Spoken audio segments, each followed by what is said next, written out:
Thank you. Lovely introduction. So, because like you, I love food and I take my meal times very seriously, I will shorten up my presentation a little bit so that we can get on to the next presentation and hopefully not be too far behind for lunchtime today. So, do you want to go to the next one? Thank you.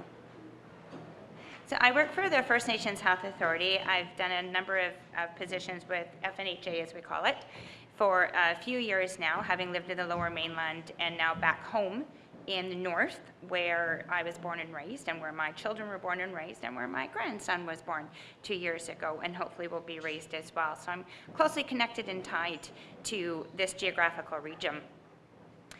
The First Nations Health Authority, as you can see, forgive me as I'm looking down a little bit, I did this kind of on the fly, I've been on the road quite a bit this week. So it's a provincial organization that provides support for service delivery in First Nations communities. We're a provincial organization, but then we're also broken up into regions. So I work in the northern region specifically. You can go ahead to the next.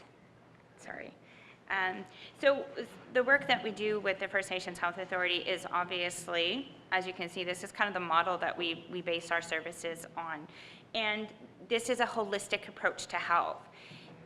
We can't talk about chronic conditions, we can't talk about wellness unless we also talk about the person, the geography, the environment, and certainly the nutrition that we have access to or that we don't have access to, as well as the policies that prevent us from having equitable access to the resources that, say, we enjoyed when I was living down in the Lower Mainland. So Dr. Sandra Allison, thank her, she's with Northern Health, and she allowed me to use some of her slides. I just want to make sure that you don't think I was a brilliant one who designed these. It was Dr. Allison. And this is specific to Northern BC, so as a larger community of, just over 600,000 people in the north, this pertains to all of us. And I think we all need to be very acutely aware of the realities of our health in the north and how it compares to the health of people who live, kind of south of Quesnel-ish area. So generally speaking, we have lower life expectancy. We are generally unhealthier, and I'll show you that when we talk a little bit more about chronic conditions. And just as an aside, we are reframing chronic diseases as chronic conditions because we also think of depression, anxiety, mental health, and addictions. Those are chronic conditions that are directly impacted by our general health and our inability to access year-round nutritional food sources. So when I say chronic conditions, that's kind of just the new lingo for chronic diseases. But we don't think of depression, which is closely linked to nutrition, as it's not a disease. It's a condition that many of us in the north, as you'll see, experience. We have higher mortality and morbidity, so when we do get sick, we get everything under the sun. Using diabetes as an example, because that's my background, when you get diagnosed with when you have a diagnosis of diabetes, so myself, I have type 2 diabetes, everybody in my family has type 2 diabetes, and along with the stress of the day-to-day management, the inability to access your healthcare resources, which also compounds the stress, I am at higher risk than somebody without diabetes for having a heart attack by the time I'm, say, in my 50s and 60s. I'm at higher risk for developing a chronic renal condition just because I have a diagnosis of diabetes. So that's what we talk about when we're talking about morbidity. So how sick do we get? We get much sicker in the north, and we get sicker faster, and quite often by the time we're diagnosed, we are so sick, we're being transferred to the south for services that we can't get here in the north. And we have higher rates of chronic conditions. We also are diagnosed earlier with chronic conditions such as diabetes, cardiovascular disease, renal disease, kidney disease, and we're dying younger than our counterparts in the south. And if you're from the south, please forgive me, I'm not pointing fingers. You're awesome to have the resources you have, and I don't want to take your resources away. I'm just really going to argue how we need to move from a model of equality to a model of equity. And we need to stop talking solely about food security, and we need to stop talking about the impact of food insecurity and the concepts and principles behind food sovereignty. And I'm not a politician. I don't have that background. Again, my focus is always, how does this affect the people that I work with who are diagnosed with chronic conditions? So if you look at, next slide, sorry. I'm not cueing my gal here very well. So life expectancy by, and I know this is a little bit difficult to see, but we are Northern Health, so that's our entire geographical region. We have a lower life expectancy. I have it in front of me, but I keep having to look this direction, so I'll stop talking with my hands. And then if you look at the one on the left-hand side, the life expectancy, 2009 to 2013, we're at the very bottom, Northern Interior, the Northeast, and the Northwest. The Northwest, the very bottom. This is the least healthy geographical region in all of British Columbia. Next slide, please. This is a busy slide. Don't get too bogged down in it. And Lori, you're more than welcome to share this PowerPoint with anybody. It's got my little talking notes on the bottom as well. I rarely follow them, but there might be some nuggets in there that are useful to you. The take-home message from this slide, though, guys, is that the rates of chronic conditions are getting higher, not lower. You can go to the next slide, please. So the top 5 causes of death in the north: cancer, cardiovascular disease, so those are things like heart attacks and strokes, vascular diseases, alcohol-related deaths, respiratory deaths, so we have high rates of respiratory diseases such as chronic obstructive pulmonary disease, emphysema, ridiculously high rates of asthma. And if you go outside in the spring, I think we know why a lot of that is. Just with the street cleaning in Prince George, we're wanting to put face masks on just to go outside because it's really bad right now. And we're constantly on an advisory, don't exercise, right? Which is really problematic because my doctor told me to exercise because that's important for my diabetes. So it's a bit of a conundrum. It gets challenging and stressful. And as my stress goes up, my blood sugars go up, right? It is so incredibly complex. We'll go into that in, sorry, just a sec. I get a little bit passionate when I talk about diabetes. I don't know if that gets across there, but I will try and stay off my soapbox while I do my quick presentation here. And then at the very bottom is your endocrine and metabolic diseases. So that's where diabetes is technically it's technically classified as an endocrine disease. The issue I have with that is that people don't die from diabetes. You don't die from high blood sugars. You can die from low blood sugars, but that's a totally different topic. If you have type 2 diabetes and long term, when you don't have access to proper health services, nutrition, and the stress that we experience in the north just by living in the north, you're more likely, we die from, and I say we as type 2 diabetics, it's heart attacks that we die from, it's renal disease that we die from. So it's classified as a metabolic disease or an endocrinology problem, but it's very much a cardiovascular problem. And sorry, one back, I apologize. With this one, every single one of these is directly impacted by food insecurity. So if we could prescribe preventative measures for having to experience one of these top 5 causes of morbidity and mortality in the north, it would be nutrition. We don't need all the medications that we tend to have to resort to if we were able to have access to year-round nutrition. And if we had policies that protected our rights and our access to equitable food sources. Thank you, go ahead. So this slide is from the World Health Organization, and I put it up there just so that there's an understanding of how complex chronic conditions are. So it's not just a matter of taking your medications or going for a walk or eating more fruits and vegetables. I mean, that's a part of it, and it's a very important part of it, but it is incredibly complex. I think the other thing that this kind of highlights to me as a healthcare provider It's when we talk to people about chronic conditions and we talk about nutrition, which we're going to focus in just a couple of slides, we need to really look at that broad approach, that holistic approach. It's easy as a healthcare provider to look down at my patient, down the barrel of my finger, and say, well, you didn't take your medications, you didn't do this, and you didn't do that. This is huge. These are all the factors that affect us. And just living in the north automatically puts us at higher risk for experiencing a chronic condition. So just the very fact of where we live. We also have things that we have no control over. So the culture that we're born into, or the genetics, so what's passed down to us through our families. Many of these are genetic conditions. But right in the what we call the modifiable risk factors, there's 3: unhealthy diet, physical activity, and non-traditional use of tobacco. Right? So this is recreational use of tobacco. So these are the top 3 things that we so-called have control over.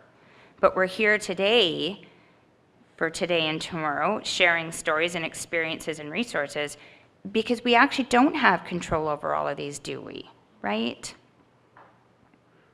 So the next one, please. So I just want to talk a little bit, in my line of work, there are certain things that kind of pop out, and certain stereotypes and things that we stigmatize and we blame people. And I think one of those things that kind of pops out for me is the topic when we say inactivity, we think obesity, and then we don't quite understand the relationship between that and malnutrition. So again, malnutrition is directly linked to not having access year-round to appropriate nutrition resources. So the World Health Organization calls this the double burden of malnutrition. And this, again, it's kind of a cool little diagram that shows, again, the complexity of undernutrition, malnutrition, not having access to food security and impact on food sovereignty. This is what we end up with, and this is what we experience in the north. As a larger community, every single one of us is part of this larger northern community, and this is what we're experiencing. So when we talk about modifiable risk factors, again, we think these are things within our control. But I do challenge you to kind of broaden your perspective and think about, when we looked at the previous slide, all those multitude of all those different things that impact us. There's only 3 that we can control. And again, we can't really control access to food. I can't just snap my fingers and have healthy food available in every single community. And I'm super fortunate because I live in Prince George and I can go to the local grocery store and pick up what I need. But in my experience working throughout the north and going to remote and rural communities, it's simply not the case. So the access to food and what is available is very interdependent on what commercial resources you have available. And I won't go into that because it's not my area, and certainly I think you're having a conversation about that later this afternoon. But the one thing that we need to consider is that as we move away from the cities, the cost of food gets more and more. So it's great that you're connected here today in Terrace and you're talking about foods and you're talking about resources and you're talking about farmers.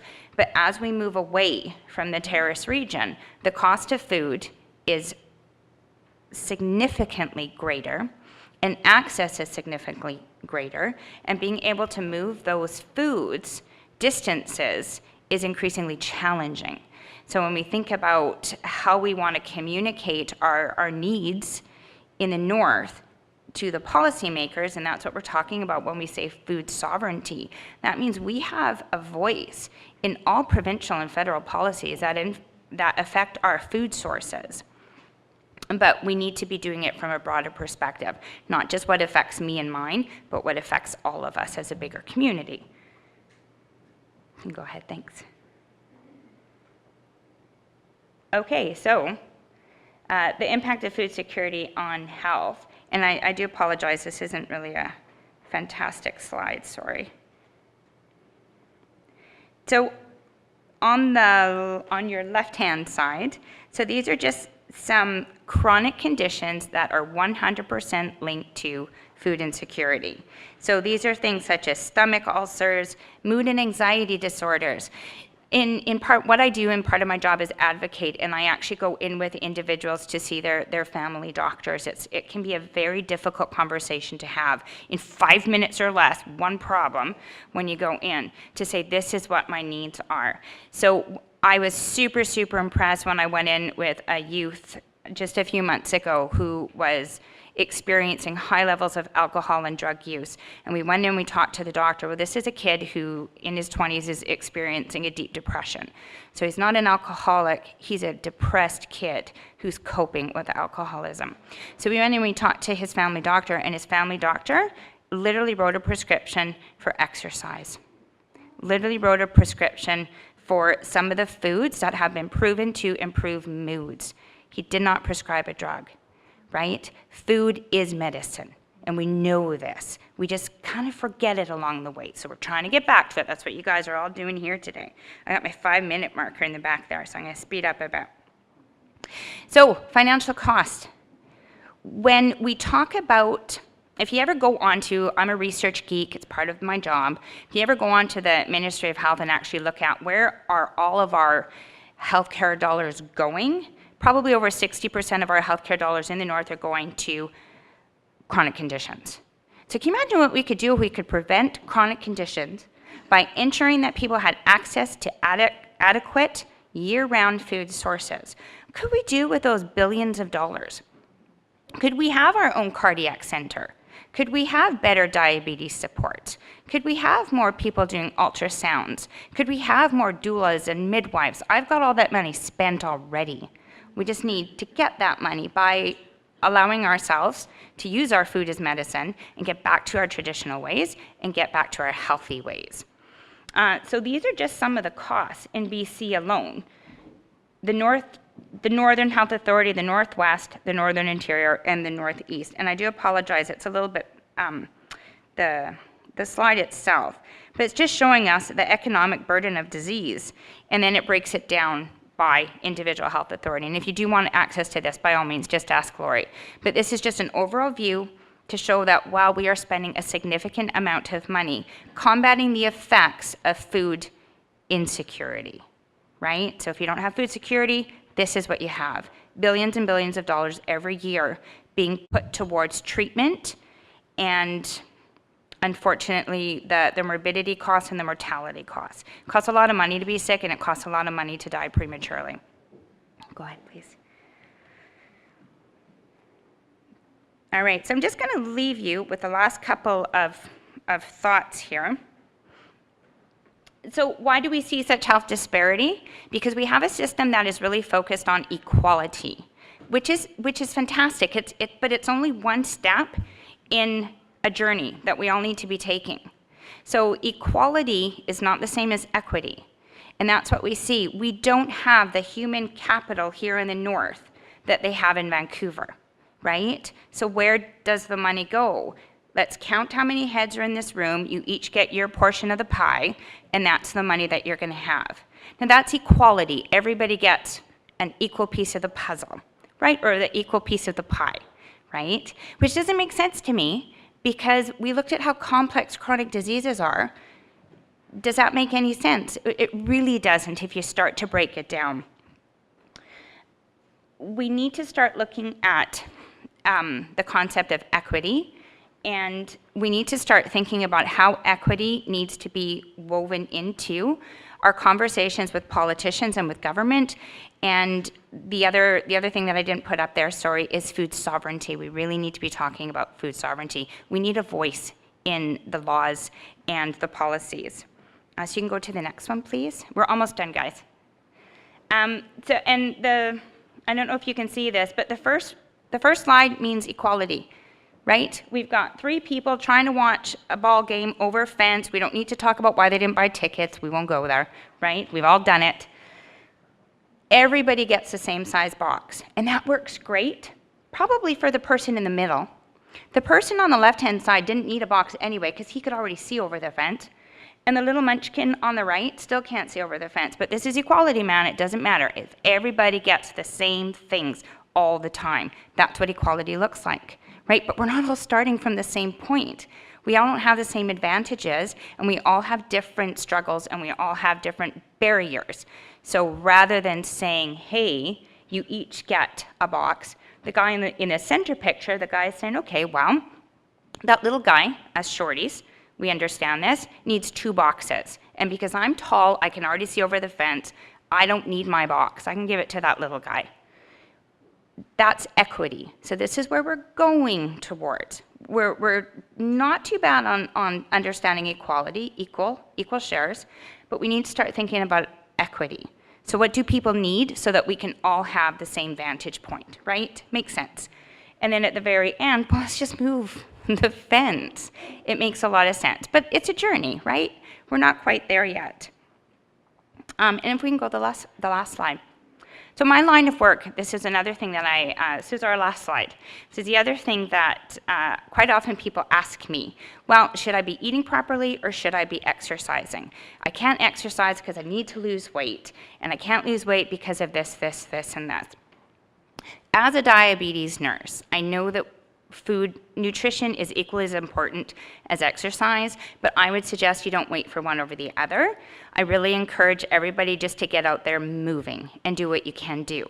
And I just wanted to show this. The lady on the left, this is who she is today, and she has a website called Fat Girl Running.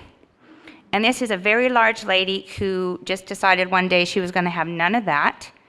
And she just started running. And she does half marathons. She does those really high endurance, crazy people kind of activities, right? So she gets moving and she gets going. So don't wait till you lose that 50 pounds. Just get up and get moving. And remember, obesity does not equate to unhealthy, right? And it doesn't equate to lazy, and it certainly means you can still keep moving. The other one on the left there is, that's me with a little Superman and my little tomboy haircut. It was a bad experience at the hairdresser. It was awful. I cried. Not every single one of these ladies, according to the BMI chart, were all obese. And that was our first Tough Mudder up in Whistler. 21 kilometers, 18 different activities. We even did the Arctic enema, which is insane. I will never do that again, but I survived it, right? So this is what we can do as a group. When we put our minds together, we can do 21 kilometers together. We can haul each other's butts over big fences. But the point is, get moving. Don't wait for somebody to say you're the perfect candidate now to get going. And certainly, we need to get together. We can all handle this Tough Mudder that we call food insecurity, but we need to do it together. That's it. Thank you so much for allowing me to be here.